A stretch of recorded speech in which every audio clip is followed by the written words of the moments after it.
All right, in this video, I'm going to fix this loose fuel cap warning light in my Nissan Pathfinder. It is a 2012, although apparently this is a common warning light in many Nissan vehicles, and tightening the fuel cap does not help the issue.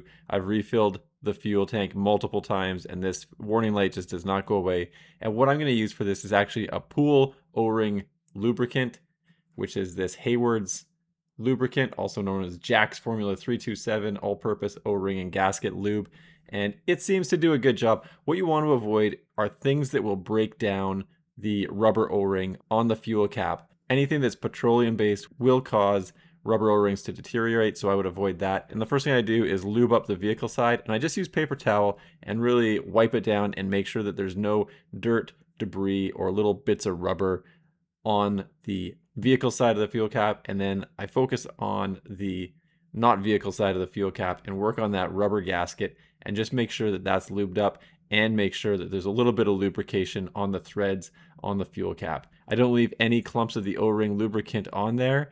Give everything a good wipe down with paper towel just so there's a little bit of a film.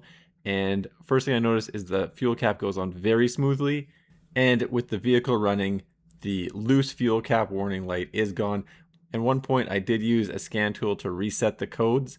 However, I did do this fix 2 weeks ago, and in my case, the loose fuel cap hasn't come back. So this is probably a good first option to try if you get the warning light.